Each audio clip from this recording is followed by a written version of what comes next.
She sat at the far end of the table and said nothing. She didn't need to.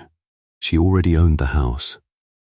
It was a close, candlelit evening in Hampshire, in the year 1818, when Lady Constance, Dowager Duchess of Ashdown, glanced down the length of her own dinner table at a quiet, plainly dressed young woman seated well below the salt, and remarked, to the general amusement of her more fashionable guests, that she could not for the life of her recall why her son's cousin had thought it necessary to invite quite so complete a nobody. Beatrice Hargrove had come to that dinner as the last-minute guest of Mrs. Pruitt, a family connection twice removed, who had taken pity on a young woman new to the county and lacking any particular society of her own. For Beatrice's father, Josiah Hargrove, kept a private banking house in the city rather than any estate worth the county's notice, and Beatrice herself, 26 and unmarried, possessed neither the fashionable wardrobe nor the practiced conversation that Lady Constance's dinner table generally required of its occupants. She had been seated, accordingly, at the very foot of the table, among the least consequential guests, and had borne the dowager's careless remark with the same composed, unhurried silence she brought to most of the world's small cruelties. Not because the words did not sting, but because Beatrice Hargrove had learned, over 26 years of being consistently underestimated, that a silence held with dignity generally served a person better than any argument offered in the heat of the insult. She said nothing at all. She only continued with her soup, and let the dowager's laughter pass over her like weather, and gave no sign whatsoever that she found the remark worth answering, though the narrator will tell you plainly that Beatrice Hargrove had in fact every reason in the world to answer it, and chose, with considerable private amusement, not to. The dinner continued around her in its ordinary fashion, the candles guttering low over silver that had, Beatrice knew better than anyone else at that table, been kept from the pawnbroker's hands only through her own father's patient forbearance these past 2 lean years. The wine poured freely from a cellar the Ashdown estate could not, strictly speaking, currently afford to be replenishing. She found a certain dry, private comedy in the whole spectacle.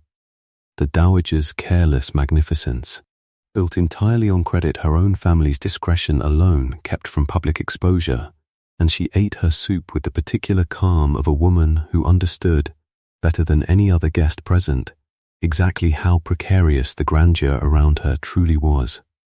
Mrs. Pruitt, seated beside her and visibly mortified on her young charge's behalf, leaned close once the table's attention had moved elsewhere.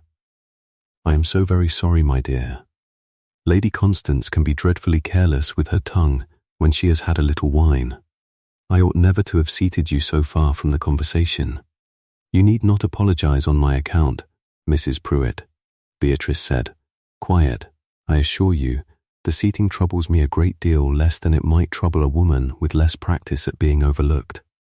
For Beatrice Hargrove was the only child of Josiah Hargrove, and Hargrove and Sons, though it kept no grand offices and advertised its business to no one, held, quietly and discreetly, the notes and private obligations of a considerable portion of England's landed families, including, as Beatrice knew perfectly well from her own careful work in her father's counting house, the whole of the mortgage debt currently securing the Ashdown estate, a debt the late Duke had incurred some years before his death and never lived to settle, and that the present Duke, Peregrine Ashdown, had inherited along with his title and had been quietly, anxiously managing ever since, through correspondence with a firm whose principal he had never once met in person.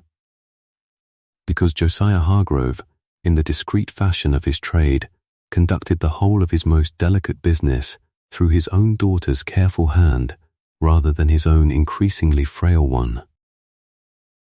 Beatrice Hargrove had, in short, personally drafted every letter the Duke of Ashdown had received regarding his family's debt these past 2 years, though she had signed each one only with her father's name, and the Duke of Ashdown had no earthly notion that the quiet, unremarkable young woman his own mother had just called a nobody was, in point of plain fact, the person who held his family's whole financial future in her own two capable hands.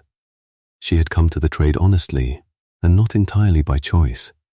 Her father's eyesight had begun failing badly some 4 years before, a slow clouding that no physician had yet found any remedy for.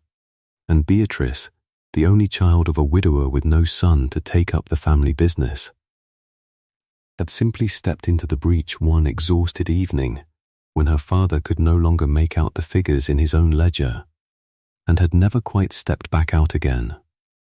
She had taught herself the whole intricate business of private banking at her father's elbow, learning the discreet art of managing a great family's embarrassment alongside its finances, understanding, long before she ever set foot in a Hampshire drawing room, that the aristocracy's grandest houses were very often built on considerably shakier ground than their careless manners ever let on. It was, she had found, a peculiar sort of education. She knew, from the quiet correspondence that passed across her father's desk, and increasingly across her own, precisely which of the county's great families owed more than they could ever hope to repay, and precisely which carried their debts with genuine grace, and which carried them with the same careless entitlement Lady Constance had shown that evening over the soup course, as though credit were simply another inherited privilege, extended by right rather than by any actual trust earned. She had not expected, arriving at the Ashdown dinner as Mrs. Pruitt's last-minute guest, that the family whose careless grandeur she knew so intimately from behind a desk would prove, in person, so precisely the sort her father's ledgers had already taught her to recognize. It was Peregrine Ashdown himself, seated near enough to have caught the whole exchange, who first noticed something amiss in the way the young woman received his mother's insult, not the flinch he expected, but a small, private, entirely unbothered composure that struck him, watching closely, as considerably more interesting than offence would have been. "You did not seem troubled by my mother's remark, Miss Hargrove," Peregrine said, once the table's general conversation had moved on and he had found occasion, over the second course, to address her directly for the first time that evening. "I have been called a nobody by grander tables than this one, Your Grace," Beatrice said, entirely composed. "I find it troubles me a great deal less than it once did. A person's true consequence, I have learned, rarely has much to do with where she is seated at another family's table." There was something in the plain, unhurried certainty of her answer that caught Peregrine's attention properly for the first time that evening, and he found himself, for the remainder of the dinner, watching the quiet Miss Hargrove with a curiosity his mother's other, more determined guests had entirely failed to earn from him in a full season of trying. It was 3 days later, at his own estate office, going through the quarter's correspondence with his steward, that Peregrine Ashdown learned precisely why Beatrice Hargrove's composure had struck him as so entirely undisturbed. "The Hargrove firm has written again regarding the spring interest payment." "Your Grace," his steward said, laying the letter before him, "I must say their correspondence has grown considerably more precise these past 2 years than in old Hargrove's earlier letters. I understand the daughter manages the greater part of the firm's correspondence now, the father's health being what it is." Peregrine took up the letter and found, in its familiar, careful hand, a hand he had read 100 times over 2 years of managing his family's debt without ever once connecting it to a face. A closing line he recognized at once from a dinner-table conversation only 3 evenings past. A small, dry turn of phrase about the season's unusually late frost that he distinctly remembered Beatrice Hargrove using, almost word for word, over the second course. He sat back in his chair, the letter still in hand, turning over 2 years of correspondence in his memory with a growing, uncomfortable clarity, the unusually precise grasp of the estate's own particular difficulties, the patience shown in restructuring a payment schedule after a poor harvest year without a single word of reproach, the occasional dry observation tucked into an otherwise dry business letter that he had always privately enjoyed without once wondering closely who had written it. Fair weather, Peregrine said slowly. Who exactly signs these letters? J. Hargrove, Your Grace, same as always. And who, Peregrine said, do you suppose actually writes them? Fairweather, a steady, unflappable man not easily rattled after 30 years of estate service, went very still himself at the question, some old half-formed suspicion of his own suddenly finding its proper shape. I confess, Your Grace, old Hargrove's hand has grown considerably steadier these past 2 years rather than shakier, which struck me as curious at the time, though I never troubled to think it through properly. If I had to guess, I would guess the daughter. The daughter, Peregrine repeated, who sat at my own table 3 nights ago and let my mother call her a nobody. The very same, Your Grace, unless I am very much mistaken. Peregrine set the letter down and sat a long while in silence, the whole shape of the evening rearranging itself in his memory. His mother's careless cruelty, the quiet composure with which it had been received, and a young woman who had, it now seemed entirely plain, held the power to humiliate his family thoroughly in front of the whole assembled dinner party, and had chosen, instead, to finish her soup. Before the week was out, Peregrine Ashdown had ridden to the modest house Beatrice Hargrove shared with her ailing father, and had learned, from Josiah Hargrove's own weary but proud confirmation, the whole of what his mother's careless dinner remark had so thoroughly failed to recognize. If a story of a nobody who turned out to hold an entire estate's future in her own quiet hand is the kind that keeps you listening, stay. What Peregrine Ashdown chose to do with that knowledge changed everything that came after. You have been managing my family's debt for 2 years, Miss Hargrove, Peregrine said, standing in the modest Hargrove parlour with his hat in his hands. And you sat at my mother's table 3 nights ago and let her call you a nobody without correcting her. What precisely would correcting her have accomplished, Your Grace? Beatrice said, entirely unruffled. A public announcement, at your own mother's table, that the plain young woman she'd seated below the salt held the mortgage on the very house she was dining in. I confess I considered it, briefly, for the pleasure of watching her face change. I decided in the end that I did not care to win an argument by humiliating a woman in her own home, however richly she'd earned the humiliation. My father raised me to hold power quietly, Your Grace, and to use it only when using it actually served some purpose beyond my own satisfaction. Peregrine Ashdown stood a long moment in that modest parlour, the fire crackling low, an old dog dozing at Josiah Hargrove's feet, turning over the whole shape of a woman who had held, in effect, the power to ruin his family's standing with a single sentence at a crowded dinner table, and had chosen instead to eat her soup in silence and let the insult pass. I do not know how to thank you for a restraint I did not know I owed you, Peregrine said finally. I have spent a week now trying to imagine what I would have done, in your position, with the power to humiliate a family that had just humiliated me in front of 40 witnesses. I confess I am not certain I would have shown the same forbearance. Most people would not, Your Grace, and I do not fault them for it, Beatrice said.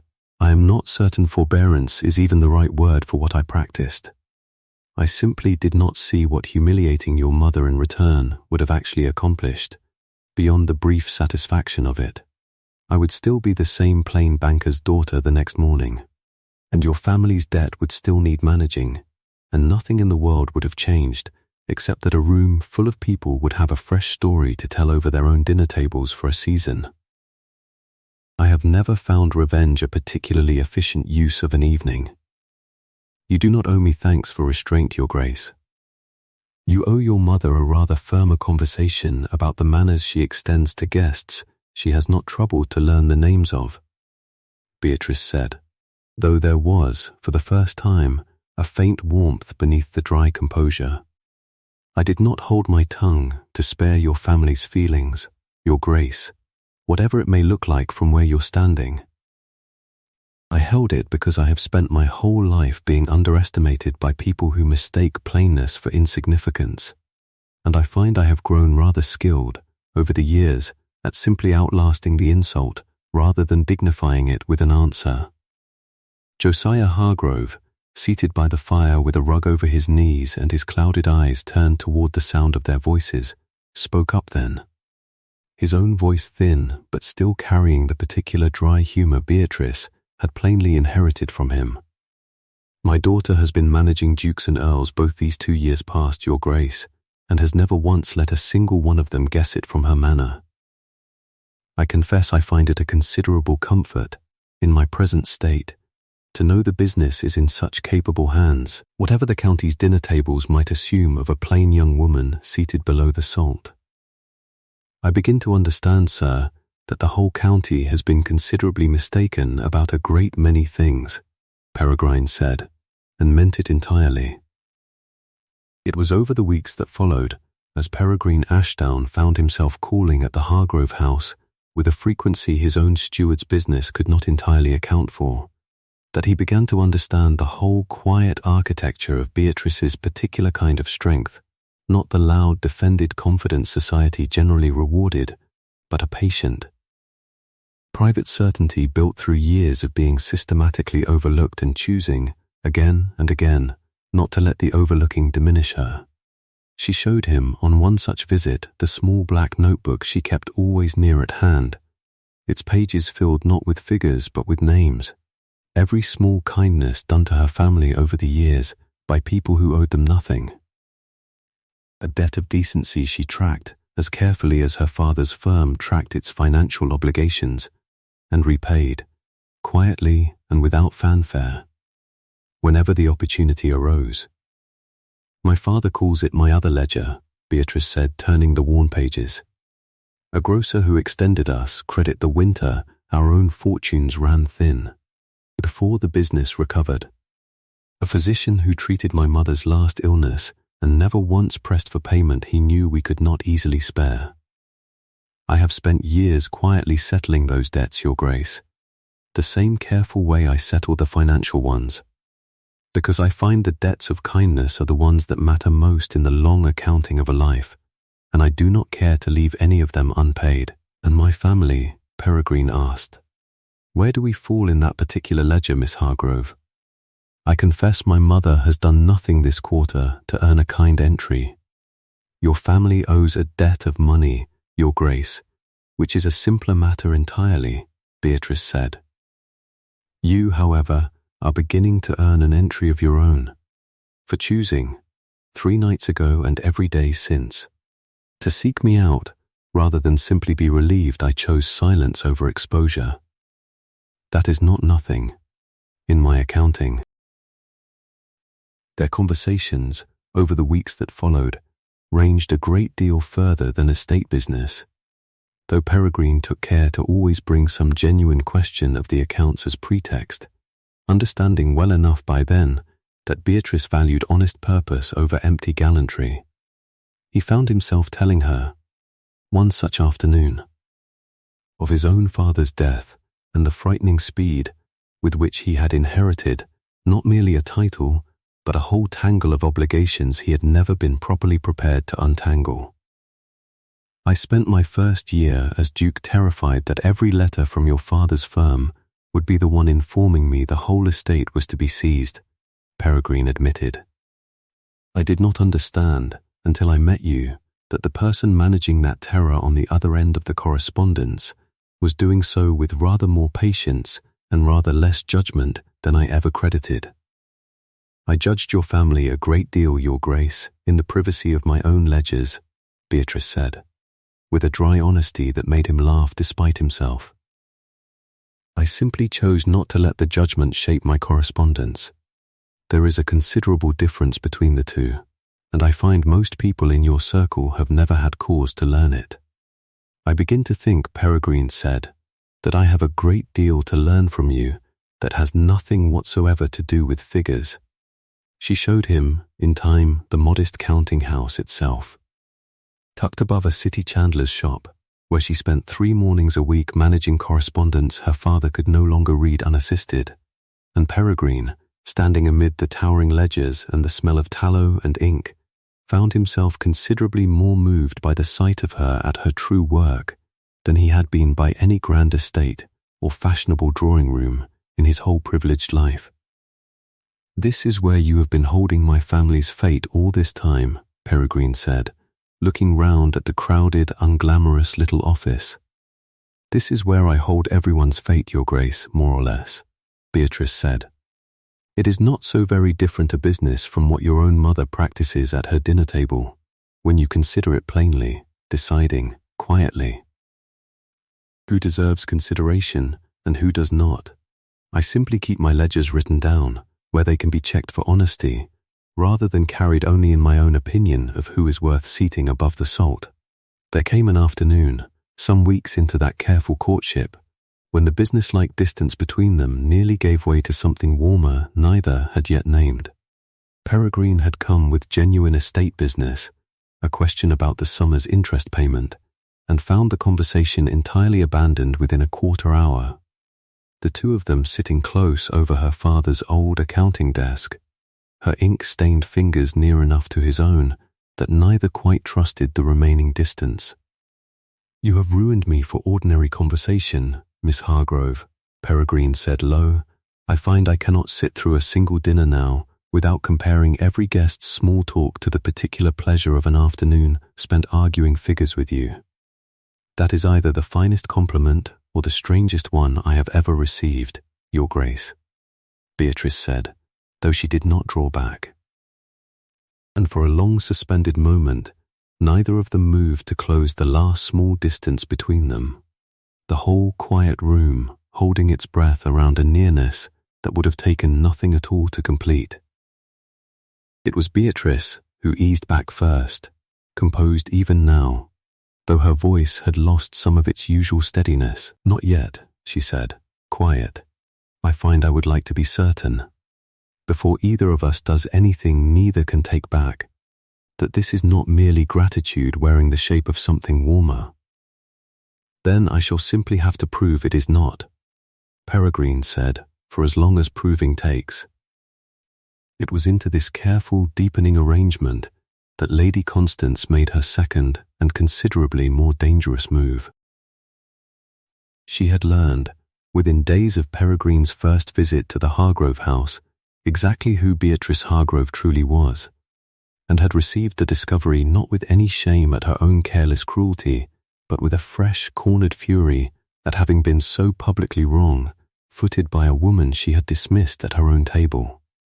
Unable to attack Beatrice's standing directly, given the plain fact of the debt she held, Lady Constance turned instead to the one weapon still available to her, reputation. At a garden party some weeks later, hosted by a family sympathetic to the Dowager's long-standing influence, Lady Constance let fall, with careful, wounded concern, a suggestion calculated to travel considerably further than any direct accusation could have, that Miss Hargrove's sudden, convenient intimacy with the Duke, arriving so soon after the discovery of her family's hold over his estate, looked, to any sensible observer, rather more like calculated entrapment than genuine affection, and that a duke ought to be warned, gently, before he found himself married into a debt he could never fully escape.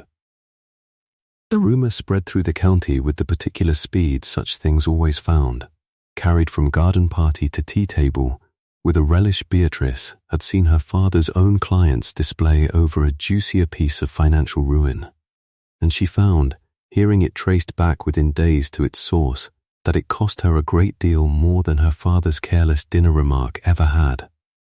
For that first insult had merely dismissed her, and this one actively rewrote her, painting the plain, patient young woman she had spent a lifetime building into someone calculating and grasping, a fortune hunter with a ledger for a heart. She said nothing publicly, at first, out of the same old habit of outlasting rather than answering, but she found, alone in her father's counting house that week, that the silence sat considerably heavier on her than it ever had before, precisely because this time the lie touched the one thing she had never once compromised in her whole careful, quiet life, her own honesty. She had built her entire reputation in a trade run almost exclusively by men who assumed a woman's hand at the ledger meant carelessness. on the plain, unimpeachable fact that Hargrove and Sons never once used its knowledge of a family's private difficulty for personal advantage. To have that reversed now, publicly by the one family she had extended the most patience to, felt for the first time in years like an insult she did not know how to simply outlast. Peregrine Ashdown answered it not privately, as his mother had perhaps hoped, but at the very next assembly the county's principal families attended, watching from across the crowded room as Beatrice arrived on Mrs. Pruitt's arm, chin lifted despite the whispers that trailed her entrance, and choosing, in that instant, not to wait for a quiet corner or a private word, but to rise before the gathered company with a plainness that left no room for further whispering. "I understand a story has been travelling this month," Peregrine said, suggesting that Miss Hargrove pursued my acquaintance for the sake of my family's debt to her father's firm, rather than for any genuine regard. "I will settle the matter plainly, since plain speech seems to be the only kind my own family has recently modelled poorly. Miss Hargrove has held my family's debt in complete discretion for 2 years, through her own considerable skill and her father's trust, and said nothing of it to me at all until I discovered the truth myself, entirely by accident, going through my own estate correspondence. She did not seek my acquaintance to leverage that debt. She endured, in complete silence, my own mother calling her a nobody at our family's table, and chose not to correct her, though she held every card required to do so devastatingly.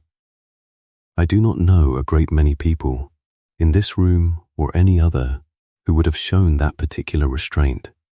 I find I have fallen entirely in love with the woman who did, and I will not stand by and let anyone, my own mother included, paint that restraint as calculation." The assembly, which had gathered that evening carrying Lady Constance's careful whisper, went entirely silent for a long moment, 300 candles guttering over a room that had come expecting one story and received, instead, a considerably more startling one. It was Mrs. Pruitt, of all people, who broke the silence first, rising from her own seat near the back of the room with tears standing plainly in her eyes. "I have known Beatrice Hargrove 2 years, and I will tell any soul in this room who cares to ask that there is not a more honest creature in the whole of Hampshire," Pruitt said, her voice carrying with an unexpected firmness. "I invited her to that first dinner myself, and I have been ashamed every day since that my own carelessness seated her somewhere she could be so poorly treated. I am glad, for once in my life, to see a wrong properly answered in the same room it was committed in." A murmur of agreement followed, spreading outward through the assembly with the same speed the original rumour had carried.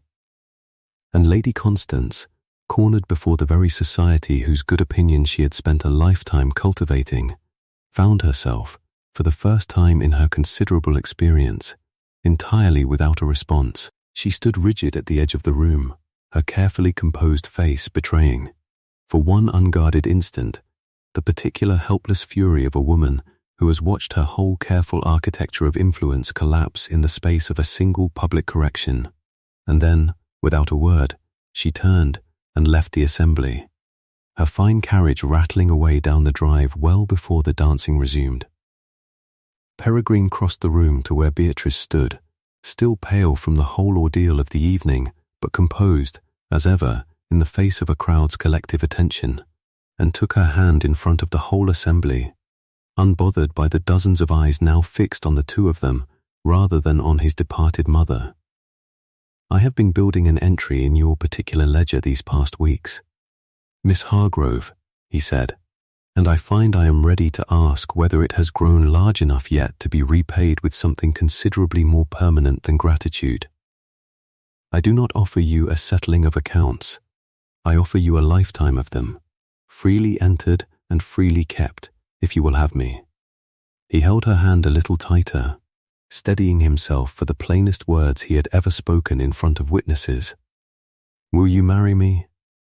Not to settle a debt, and not because my mother's cruelty has finally been answered properly. Because you are the most quietly remarkable person I have ever met, and I find I do not want to spend another evening at any table where you are not seated beside me." The kiss she gave him then, in front of the whole watching assembly, was quiet and certain, and what broke open in Beatrice was the plain astonishment of being chosen. At last, not despite her plainness, but because of the whole steady, patient strength that plainness had always quietly concealed. Lady Constance retired from active society management within the year. Her influence too thoroughly diminished by the county's collective judgment to sustain the standing she had once commanded, and made her peace with the marriage slowly, through small unspoken gestures rather than any grand apology. A folded shawl left on Beatrice's chair one cold evening, a place set for her without comment at the family's own smaller, quieter suppers. Small, unremarked kindnesses that a woman too proud to apologize outright offered instead in the only language she had left. It was, Beatrice found, a peace considerably more honest than any formal reconciliation could have managed, and she accepted it with the same patient grace she extended to every debt of decency she chose to honor, adding, in time, a small careful entry for the dowager's eventual, wordless attempts at kindness. Josiah Hargrove lived just long enough to see his daughter married a duchess, his clouded eyes unable any longer to see the ceremony clearly, but his ears perfectly capable of hearing his daughter's steady voice speak her vows. And he told the small gathering afterward, with the same dry humor that had marked the whole of his career, that he had always known his daughter's ledgers would prove the making of some great family's fortune, though he had rather expected it to remain a financial matter only.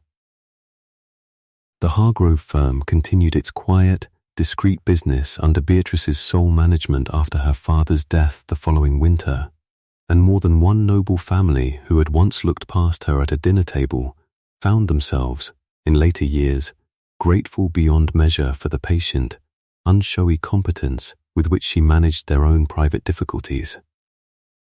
For Beatrice never once used her position to humble anyone the way her own dignity had once been tested, choosing instead, always, the quiet discretion her father had first taught her.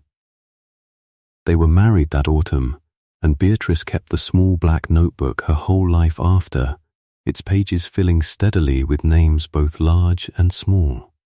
For she had learned, long before any duke ever crossed her path, that the truest accounting a person could keep was never of money owed, but of kindness given, and kindness returned. And Peregrine Ashdown, who had once watched his own mother dismiss the most remarkable woman in Hampshire as a nobody, spent the whole of his marriage making certain the world never again made that particular mistake twice.